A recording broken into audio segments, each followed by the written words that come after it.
सोलापूर जिल्ह्यामध्ये झालेला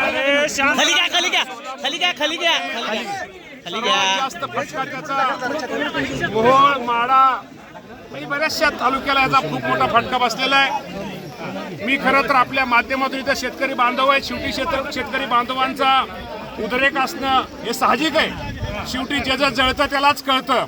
शेवटी त्याप्रमाणे निश्चित प्रकारे शेतकऱ्यांच्या भावना बरोबर आहेत। आज आपण इथं शेजारी पाहतो, इथं ऊसाचं क्षेत्र आहे, संपूर्ण ऊसाच्या इथं नुकसान झालेलं आहे। इथली जमीन वाहून गेलेली आहे, विहिरीमध्ये गाळ गेलेलं आहे। त्यामुळे निश्चित प्रकारे बऱ्याच ठिकाणची इथं पशुधन वाहून गेलेलं आहे, गाई म्हशी सगळ्या वाहून गेलेल्या आहेत। इथं घरामध्ये पाणी शिरलेलं आहे, काही घरांची खूप मोठ्या प्रमाणात पडझड झालेली आहे।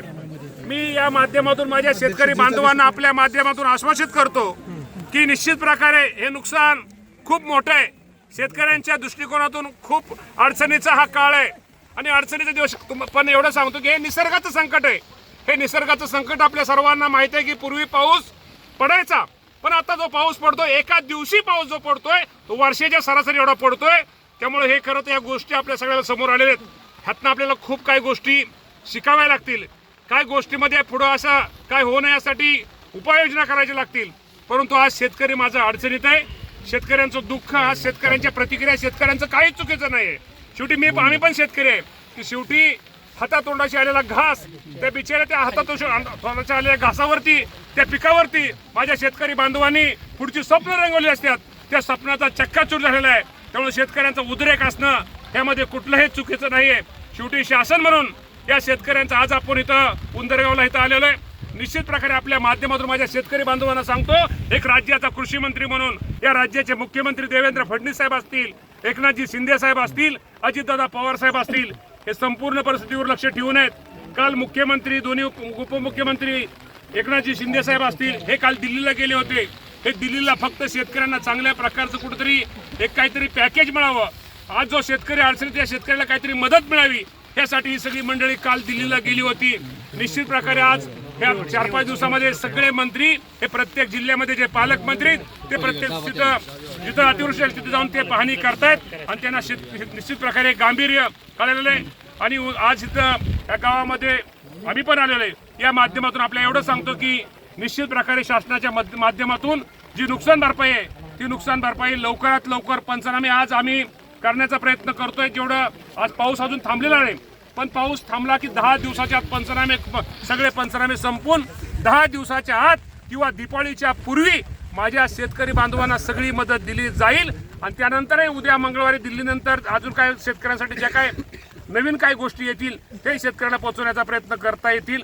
निश्चित प्रकारे इथं जेवणाची गैरसोय, काही ठिकाणी राहण्याची गैरसोय, जनावरांचा चाऱ्याचा प्रश्न आहे।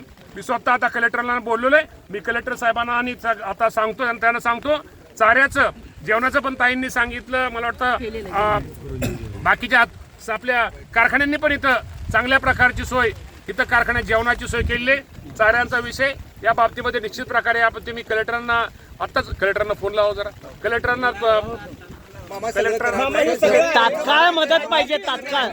आता राज्याची आर्थिक परिस्थिती अशी आहे का की आज शेतकऱ्यांना आपण तात्काळ मदत देऊ शकू? आपण जे 22 कोटी रुपये दिले म्हणून सांगताय, वाटप सुरू आहे म्हणून सांगितलं जातं, ते मागच्या नुकसानीचे आहेत, आता होणाऱ्या नुकसानीची काय? नुकसानीचे नाही, याच पावसाळ्यामध्ये अतिवृष्टी झालेली आहे ना, जून जुलै। आता तुम्हाला अतिवृष्टी आता झालेली आहे। ह्या सोलापूर जिल्ह्याचा जर विचार करायचा तर जवळजवळ ह्या महिन्यामध्येच तिथं जास्त नुकसान झालेलं आहे। पण त्यामुळे आता पाऊस पडल्याशिवाय, पंचनामा झाल्याशिवाय, अहवाल प्राप्तल्याशिवाय आपल्याला काय करता येणार नाही। पण आपण अर्जंट आपल्याला जे आहे कलेक्टरकडचे पैसे असतात त्या बाबतीमध्ये येणाऱ्या 1-2 दिवसामध्ये आपल्या सर्वांना जी मदत आहे ती शेतकऱ्यांना मदत देण्यात ओला दुष्काळ जाहीर झाला पाहिजे, कलेक्टर साहेब असं कसं तुम्ही सगळे बसून करता? इथं उंदरगाव येथे मी आलो, इथं लोकांची भावना आहे, त्या लोकांना तुमच्याकडून जी मदत ताबडतोब सीएमने जाहीर केली ते तुम्ही इथं लोकांना का मदत करत नाही? अजून का केली मदत पोहोचली नाही? इथं लोकांचा उद्रेक भरपूर आहे, इथं लोकांचा समोर सगळ्यांचा नाही सर। आता तुम्ही बरं का टेबला बसली, तुमची प्रांत कुठे आता? प्रांत इथं मॅडम नाही, तर तहसीलदार इथं कुठं? ठीक आहे, तहसीलदार याला गेलेत कुठेतरी,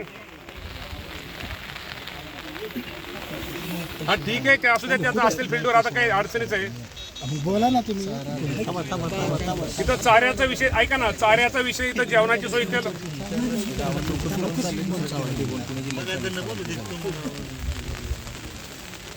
उद्या मात्र सगळ्यांना चारा साहेब मिळेल असं करा सगळ्यांना, कारण का चाऱ्याची सगळ्यांची अडचण तिथे महत्वाची आहे.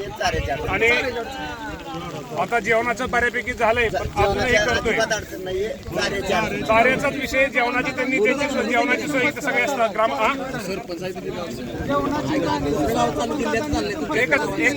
इथं कारखान्यांनी वगैरे सगळ्यांनी मदत केली. चाऱ्यांचं 1 मिनिट मी एका शेतकऱ्याकडे फोन देतो. चाऱ्याच्या बाबतीमध्ये अडचण ऐका आणि परत नंतर हे करा. मामा कर्जमाफीची मागणी होते राज्यभरातून, काय सरकारची भूमिका आहे? खरंच आहे माझा शेतकरी खूप अडचणीत आहे. तुमचं चुकीचं नाही. आज शेतकऱ्यांना काय आधार दिला पाहिजे. कर्जमाफीच्या बाबतीमध्ये निश्चित प्रकारे शेतकरी हा अडचणीत आहे. कर्जमाफीच्या बाबतीमध्ये राज्याचे मुख्यमंत्री आणि दोन्ही मुख्यमंत्री निश्चित प्रकारे येणाऱ्या काळामध्ये हा निर्णय घेण्याचा प्रयत्न करतील. दिवाळीपूर्वी 100% शेतकऱ्याला मदत केली जाईल. राज्याचा कृषी मंत्री म्हणून मी आज तुमच्या समोर आहे. मृत्यू झाल्यावर 4 लाख फक्त मदत केली आहे. विमान अपघातामध्ये पेलगाम हल्ल्यामध्ये 50 लाख केली, 1 कोटी केली आहे. शेतकऱ्याची किंमत काय एवढी कमी केली जाते? शेवटी काय हे जे नियम असतात, निकष असतात, शेवटी वरिष्ठ पातळीवरती किंवा सगळा हे करून असतो. त्या बाबतीमध्ये निश्चित प्रकारे आता ह्यातून शिकवलंय मला या माध्यमातून निश्चित प्रकारे आपल्या सगळ्यांना सांगायचंय की आज आता हे नदी काठचं असेल, वाड्या काठचं असेल, हे काही गोष्टीमध्ये आता आम्हालाच दुरुस्ती करावं लागतील. अतिक्रमण आमचं आहे का कुणाचं आहे, किंवा कुणी काय केलंय, किंवा त्या बाबतीमध्ये काय केलं पाहिजे, हे निश्चित प्रकारे आम्हाला शिकावं लागेल. पण निश्चित प्रकारे हे सरकार शेतकऱ्यांच्या बरोबर आहे. अडचणीच्या काळामध्ये हे शेतकऱ्याला पाठिंबा देणारं सरकार आहे आणि शेतकऱ्यांसाठी जी काय मदत करता येईल तो करण्याचा प्रयत्न आम्ही करू. येणाऱ्या मंगळवारच्या कॅबिनेट मीटिंगमध्ये सगळे मंत्री, मुख्यमंत्री, दोन्ही उपमुख्यमंत्री यांनी राज्याचा दौरा केलेला आहे. शेतकऱ्याच्या बांधावरती जाऊन शेतकऱ्यांच्या व्यथा ऐकलेल्या आहेत. त्यामुळे निश्चित प्रकारे शेतकऱ्यांसाठी एक चांगलं करण्याचा प्रयत्न, एक चांगला पॅकेज कुठेतरी शेतकऱ्यांना कुठेतरी भरीव मदत करण्याचा प्रयत्न हा राज्य सरकारच्या वतीने केला जाईल. दिवाळीपूर्वी जे आता नुकसान भरपाई केली, आपण पहिल्या पातळीवरती जो नियम निकष आहे त्या पद्धतीने आपण मदत करू. त्यानंतर आता दिल्ली काल मुख्यमंत्री दिल्लीला गेले होते, त्यामुळे निश्चित प्रकारे बिहारला केली तशी मदत करणार का? येणाऱ्या काळामध्ये चांगल्या प्रकारची मदत शेतकऱ्यांना करू.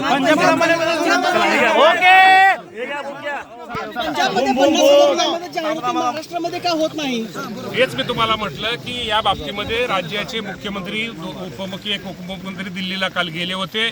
या बाबतीमध्ये निश्चित प्रकारे येणाऱ्या काळामध्ये पहिली आपली जी मदत आहे, पहिला आपल्याला शेतकरी जो अडचणीत आलाय, जो त्याला कसं तर उभा करून त्याला थोडं मदत करून त्याला आपण उभा करून निश्चित प्रकारे चांगल्यातली चांगली मदत माझ्या राज्यातल्या शेतकऱ्यांना केली जाईल.